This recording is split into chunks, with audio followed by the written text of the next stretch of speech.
Good morning all student. आज आपको class 9 का जो कि इंग्लिश ग्रामर का पहला चैप्टर है सेंटेंस यानी वाक्य, इस पर हम चर्चा करेंगे तथा इसे समझाएंगे। तो इसको सीखने के लिए या देखने के लिए सबसे पहले आप एबीएस इंटर कॉलेज धमनापुर कानपुर नगर के चैनल को जरूर सब्सक्राइब करें।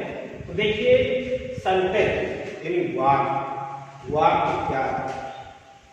तो सेंटेंस वाक्य, और इसको परिभाषित कैसे करेंगे?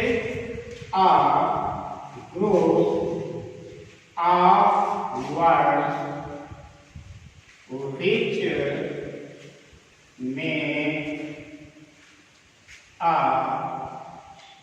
complexes is called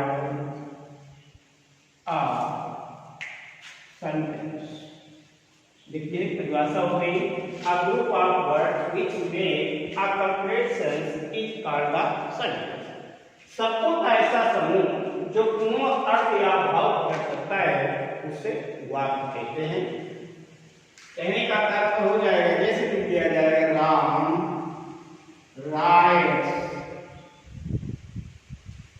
uh letter. Ram writes a letter, Ram एक पत्र लिखता है। यहाँ तो राम है, राम करता है, जो लिखने का काम करता है, क्या लिखता है? एक पत्र लिखता है। जो शब्दों का समूह है, राम एक शब्द है, दूसरा शब्द राइट है, तीसरा आ लेटर और तीसरा आ है और चौथा है आ लेटर।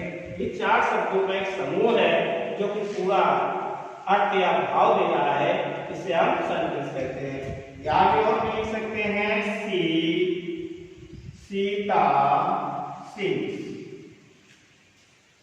सीता गीत गाती है। यहाँ दो ही शब्द है, तो दूसरे शब्दों में कह सकते हैं दो या दो से अधिक शब्दों के मेल को जो पूरा भाव व्यक्त करता है उसे हम सेंटेंस कहते हैं। और भी दे सकते हैं उदाहरण, Shivani sings a sweet song। Shivani मधुर गीत गाती है। यहाँ भी कई शब्दों का समूह है जो कि पूरा अर्थ प्रकट कर रहा है, भाव दे रहा है, तो ये एक सेंटेंस है। तो आपने देखा, a group of words which make a complete sense is called a sentence। शब्दों का ऐसा समूह जो पूर्ण अर्थ या भाव प्रकट करता है वाक्य। अब दूसरे रूप के sentence, part of sentence, part of sentence, part of sentence वाक्य के भाग, वाक्य के भाग, पार्ट ऑफ सेंटेंस वाक्य के भाग। तो जब हम कोई सेंटेंस बनाते हैं, आपने देखा होगा, जब हम कोई सेंटेंस बनाते हैं तो उसमें किसी व्यक्ति या वस्तु का नाम लेते हैं, अर्थात वो कर्ता होता है, तथा उसके बारे में जो कुछ कहते हैं, प्रेडिक्ट करते हैं, वो प्रेडिकेट होता है। कहने का तात्पर्य, there are two kinds of sentence, there are two parts of sentence, there are two parts of sentence. वाक्य के दो भाग होते हैं। There are two parts of sentence, वाक्य के दो भाग होते हैं। नंबर एक होता है सब्जेक्ट और नंबर दो होता है प्रेडिकेट। नंबर एक सब्जेक्ट और नंबर दो प्रेडिकेट। सब्जेक्ट क्या होता है? जो वाक्य का मुख्य कर्ता होता है वो सब्जेक्ट होता है, और प्रेडिकेट क्या होता है? कर्ता के विषय में जो कुछ कहा जाता है वो प्रेडिकेट होता है। आप पहला उदाहरण देखेंगे, यहाँ लिखने का काम कौन कर रहा है? राम कर रहा है। तो ये व्यक्ति है, तो ये आपका हो गया कर्ता, और इस कर्ता के विषय में कहा गया राइट्स का लेकर, तो ये आपका हो गया प्रेडिकेट। यानी राम आपका हो गया सब्जेक्ट और राइट्स का लेकर हो गया आपका प्रेडिकेट। सब्जेक्ट, कर्ता, उद्देश्य और प्रेडिकेट में से तक जो प्रेडिक्ट करते हैं, जो कहा जाता है। तो इस प्रकार आपने देखा सेंटेंस के दो भाग होते हैं, जिसमें पहला होता है सब्जेक्ट और दूसरा होता है प्रेडिकेट। तो अब समझिए सब्जेक्ट क्या है। सब्जेक्ट क्या है? वाक्य का वो भाग जिसके विषय में कुछ कहा जाता है। वाक्य का वह भाग जिसके संबंध में कुछ कहा जाता सब्जेक्ट कहलाता है। सब्जेक्ट कहलाता है। वाक्य का वह भाग जिसके संबंध में कुछ कहा जाता है सब्जेक्ट कहलाता है, तथा यही संपूर्ण कार्य को करने वाला होता है। आपने पहले उदाहरण देखा कि राम के विषय में राय सर्वेकर एक पत्र लिखने की बात कही गई, अर्थात इस वाक्य में राम सब्जेक्ट है। दूसरे उदाहरण देखिए, सीता सिंह, गाने का काम कौन कर रही है? सीता, इसलिए इस वाक्य में सीता सब्जेक्ट है। और तीसरे वाक्य में Shivani Singh a sweet song, Shivani मधुर गीत गाती है, इसमें मधुर गीत गाने का काम कौन कर रहा है? शिवानी कर रही है, इसलिए ये शिवानी सब्जेक्ट है। तो सब्जेक्ट क्या होता है? वाक्य का वह भाग जिसके संबंध में कुछ कहा जाता है सब्जेक्ट कहलाता है। दूसरा आता है, नंबर 2 होता है प्रेडिकेट।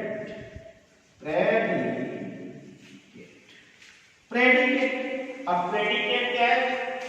सब्जेक्ट के संबंध में जो कुछ कहा जाए, सब्जेक्ट के संबंध में, कर्ता के संबंध में जो कुछ कहा जाए वह प्रेडिकेट कहलाता है। वाक्य का वह भाग, वाक्य का वह भाग जो सब्जेक्ट के विषय में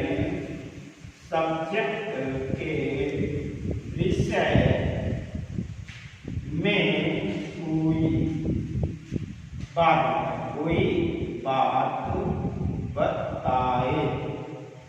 वाक्य का वह भाग जो सब्जेक्ट के विषय में कोई बात बताए प्रेडिकेट कहलाता है। प्रेडिकेट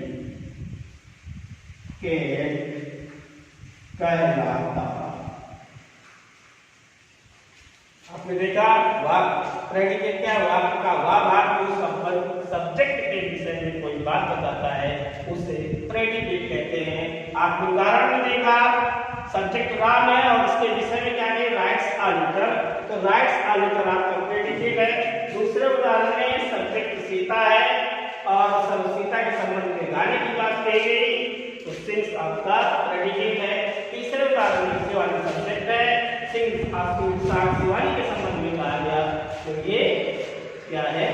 प्रेडिकेट है। तो यो हमने सीखा कि सेंटेंस के दो भाग होते हैं, सब्जेक्ट और प्रेडिकेट। अब ये देखते हैं, दूसरे शब्दों में हम कह सकते हैं कि प्रत्येक वाक्य में सब्जेक्ट होता है जो कार्य करने वाला होता है, तथा और प्रेडिकेट होता है जो कि सब्जेक्ट के संबंध में कोई बात बताता है। अब हम देखेंगे कि जो सब्जेक्ट और प्रेडिकेट से संबंधित तालिका है, तो यहाँ पर ऐसे कर देंगे सेंटेंस। ये लिखा हमने सेंटेंस, और सेंटेंस के हमने दो भाग कर दिए। सेंटेंस के दो भाग कर दिए। नंबर 1 हो गया आपका सब्जेक्ट और नंबर 2 हो गया आपका प्रेडिकेट। सेंटेंस के हमने दो भाग कर दिए। नंबर 1 हो गया सब्जेक्ट और नंबर 1 हो गया प्रेडिकेट। अब यहाँ पर नंबर 1 कर दिया। अब पहले उदाहरण में हमने लिखा था राम, राम आपका हो गया सब्जेक्ट और राइट्स अ लेटर, ये आपका हो गया प्रेडिकेट। राइट्स अ लेटर, ये आपका प्रेडिकेट हो गया। दूसरा उदाहरण है सीता सिंह, सीता आपका हो गया सब्जेक्ट और सिंह ये आपका हो गया प्रेडिकेट।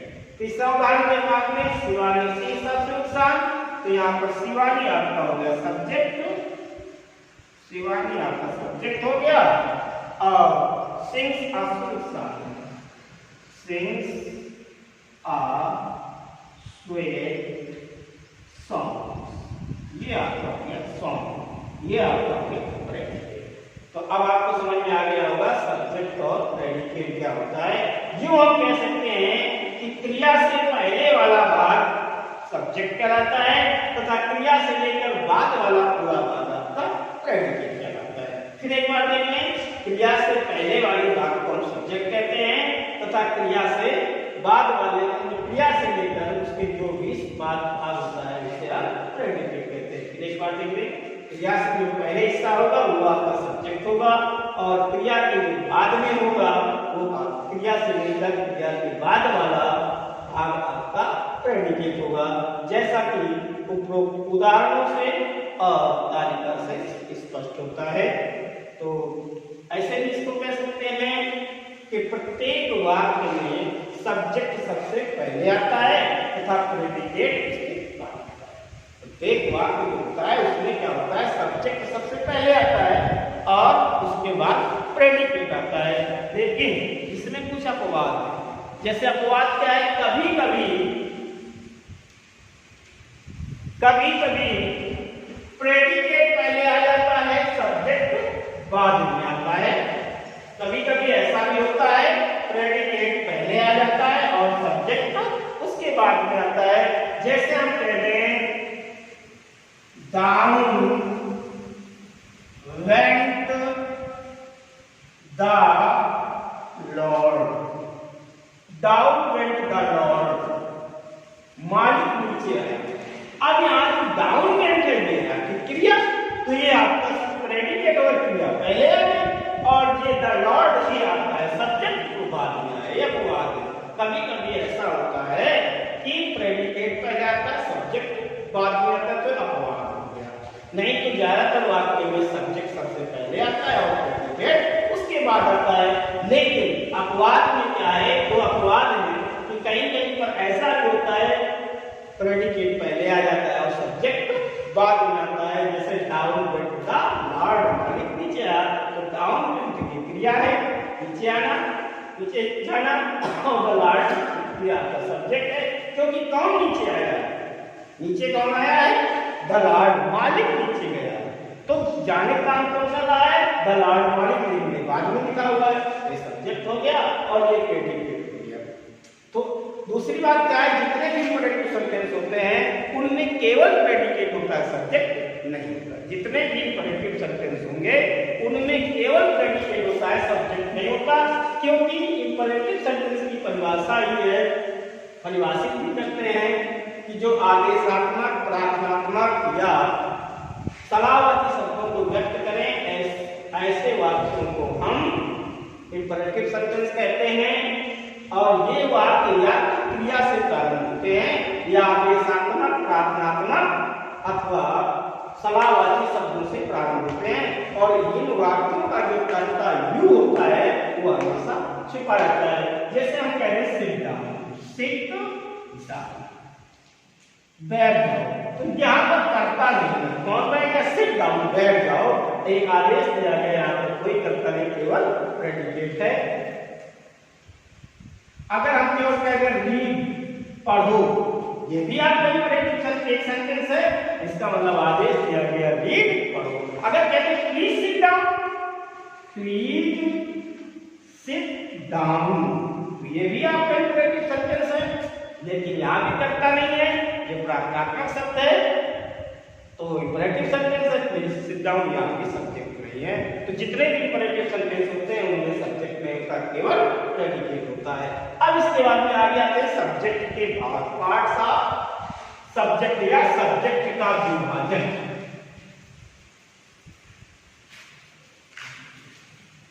अब आगे आएगा आपका सब्जेक्ट का विभाजन।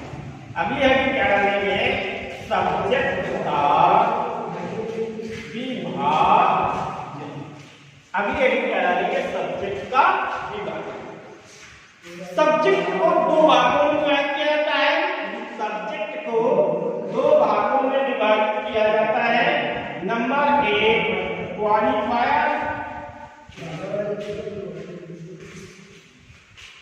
क्वालिफायर और नंबर 2 हेड वर्ड। सब्जेक्ट को दो भागों में विभाजित किया जाता है, नंबर 1 क्वालिफायर और नंबर 2 हेड वर्ड। अब क्वालिफायर की हिंदी होती है विशेषक, विशेषक, और हेड वर्ड की हिंदी होती है मुख्य शब्द, मुख्य शब्द। इधर आपने देखा सब्जेक्ट को हमने दो भागों में विभाजित किया, नंबर 1 क्वालिफायर और नंबर 2 हेड वर्ड। तो अब क्वालिफायर यानी विशेषता बताने वाला या विशेषक, हेड वर्ड वाले मुख्य शब्द या मुख्य कर्ता। तो अब इसे तो कैसे परिभाषित करेंगे?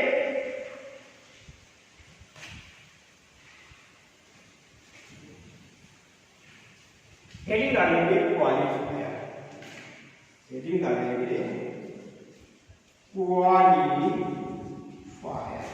हेडिंग क्या डालेंगे? क्वालिफायर यानी विशेषक, विशेषक, विशेषक या विशेषता बताने वाला। सब्जेक्ट का वह भाग, सब्जेक्ट का वह भाग जो मुख्य कर्ता,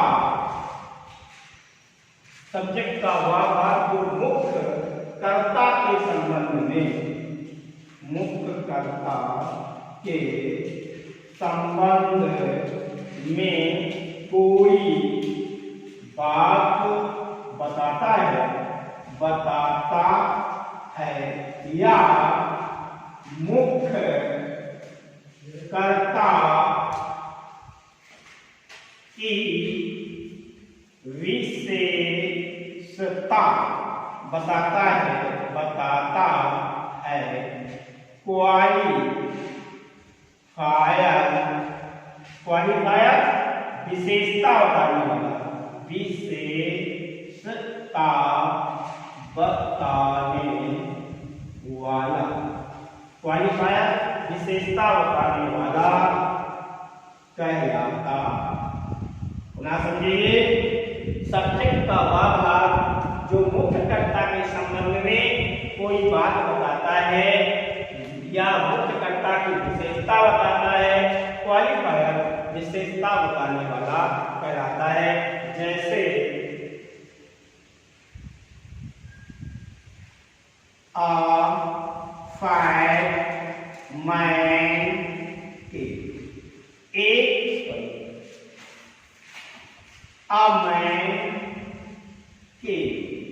एक आदमी आया। यहाँ मैन की विशेषता क्या है? ये मैन हेड वर्ड है, इसकी विशेषता क्या है? एक। ये लगा कि ए जो है अ मैन के, या ए जो है क्वालिफायर है।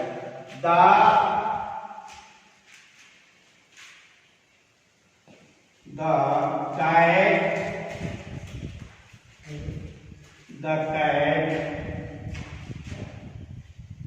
is running. बिल्ली दौड़ रही है। The cat is running. बिल्ली दौड़ रही है। यहाँ पर हेड वर्ड आपका मुख्य कर्ता क्या है? कैट है, और द इसमें विशेषक लगा हुआ है, तो ये क्वालिफायर कहलाता है। यानी उपरोक्त उदाहरण में आ तथा the qualifier. Some birds are flying. Some birds are flying. F-L-Y-I-N-G. कुछ पक्षी उड़ रहे हैं। यहाँ बर्ड आपका मुख्य कर्ता है और सम आपका क्वालिफायर है, क्योंकि बर्ड्स कितने? कुछ बर्ड हैं। पुनः देखेंगे, सब्जेक्ट का वह भाग जो मुख्य कर्ता के संबंध में कोई बात बताता है, उसे या उसकी विशेषता बताता है, उससे क्वालिफायर यानी विशेषता बताने वाला कहलाता है। जैसे a man came, the cat is running, some birds are flying। उपरोक्त उदाहरणों में a, the तथा some शब्द क्वालिफायर। दूसरी बात आती है, दूसरा उदाहरण क्या होगा? दूसरा नंबर है head word. Head word, head word यानी मुख्य शब्द या मुख्य कर्ता। किसी भी सेंटेंस में जो मुख्य कर्ता होता है उसे हेड वर्ड कहते हैं, या सब्जेक्ट का वो भाग जो वाक्य में मुख्य होता है उसे हम हेड वर्ड कहते हैं। सब्जेक्ट का वह भाग जो सब्जेक्ट का वह भाग जो मुख्य होता है, मुख्य होता है, हेड वर्ड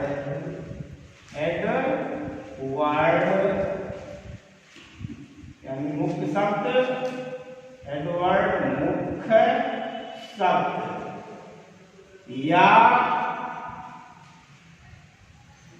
मुख्य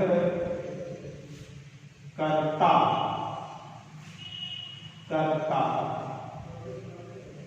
कहलाता।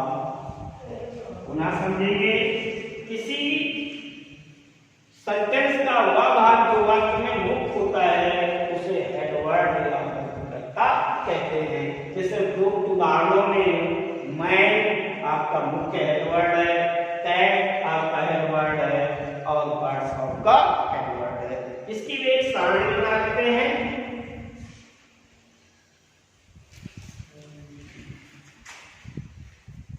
सेंटेंस यहां डालेंगे सेंटेंस, और सेंटेंस के आपने कितने भाग किए थे? 2 भाग किए थे। सेंटेंस के आपने 2 भाग किए थे। नंबर 1 किया था आपने सब्जेक्ट, और नंबर 2 किया था आपने प्रेडिकेट। नंबर 1 किया था सब्जेक्ट और नंबर 2 किया था प्रेडिकेट। यह आपने पढ़ा था, आपको बताया कि सेंटेंस के 2 भाग होते हैं। नंबर 1 होता है सब्जेक्ट और नंबर 2 होता है प्रेडिकेट। अब देखिए, सब्जेक्ट के भी हमने 2 भाग किए। सब्जेक्ट के कितने भाग किए? 2 भाग किए। नंबर 1 किया क्वालिफायर, और नंबर 2 किया हमने हेड वर्ड। नंबर 1 किया क्वालिफायर और नंबर 2 किया हमने हेड वर्ड। तो सब्जेक्ट के हमने 2 भाग किए। पुनः बनाएंगे, सेंटेंस डालेंगे और इसके 2 भाग करेंगे, सब्जेक्ट और दूसरा करेंगे प्रेडिकेट। इसके बाद में इस सब्जेक्ट को हमने 2 भाग में याद किया, क्वालिफायर और हेड वर्ड। इसके लिए उदाहरण भी मैंने दिया था। Number 1 a man came,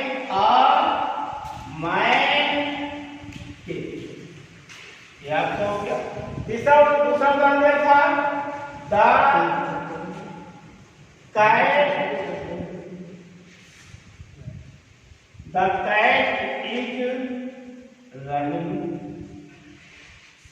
the cat is running. इसके बाद और आगे उदाहरण दिए थे हमने, some birds are flying. Number 3 सम birds are flying, F-L-Y-I-N-G, some birds are। अब आपने देखा होगा कि जो सब्जेक्ट होता है उदाहरणों में भी क्रिया से पहले वाला भाग है, और जो प्रेडिकेट है वो क्रिया से लेकर के बाद वाला भाग है। अब देखिए, सब्जेक्ट के 2 भाग किए, क्वालिफायर और हेड वर्ड। तो क्वालिफायर कौन से हुए? जो मुख्य कर्ता के संबंध में कुछ बताएं या मुख्य कर्ता की विशेषता बताएं, उन्हें हमने क्वालिफाई किया। तो सम क्वालिफायर है, हेड वर्ड क्या है? Man, cat, birds head word है, और आपका प्रेडिकेट क्वेश्चन है। तो इस प्रकार से सब्जेक्ट सेंटेंस के 2 भाग हुए, सब्जेक्ट और प्रेडिकेट। सब्जेक्ट के 2 भाग हुए, क्वालिफायर और हेड वर्ड। अब इसके बाद में आता है क्वालिफायर का विभाजन। थोड़ा सा ऊपर आ सकते हैं। क्वालिफायर का विभाजन हेडिंग क्या डालेंगे? क्वालिफायर का विभाजन। इसका विभाजन क्वालिफायर का विभाजन। क्वालिफायर के भी दो भाग होते हैं, क्वालिफायर को दो भाग में बांटा गया। नंबर एक हो गया डिटरमिनर और नंबर दो हो गया एडजेक्टिव। क्वालिफायर का विभाजन में क्वालिफायर को दो भागों में, क्वालिफायर आपके लिए थे, इनको दो भागों में बांट दिया गया, डिटरमिनर और नंबर दो एडजेक्टिव। अब देखेंगे क्वालिफायर क्या है और एडजेक्टिव क्या है। डिटरमिनर, क्वालिफायर डिटरमिनर देखेंगे, डिटरमिनर क्या है और एडजेक्टिव क्या है। तो डिटरमिनर क्या होता है, सब्जेक्ट का वह भाग जो मुख्य कर्ता को निश्चित करता है। थोड़ा सोचेंगे, सब्जेक्ट का वह भाग जो मुख्य कर्ता को निश्चित करता है डिटरमिनर कहलाता है। एडजेक्टिव क्या होता है, एडजेक्टिव माने विशेषण जो मुख्य कर्ता की विशेषता बताता है, उसे हम क्या कहते हैं, एडजेक्टिव। नेक्स्ट वीडियो में इसके आगे आपको बताएंगे, यानी पुनः आपको डिटरमिनर और एडजेक्टिव के बारे में बताएंगे। अब सभी विद्यार्थियों से चाहूंगा कि इस चैनल को ज्यादा से ज्यादा सब्सक्राइब करें, लाइक करें और शेयर करें। Thank you.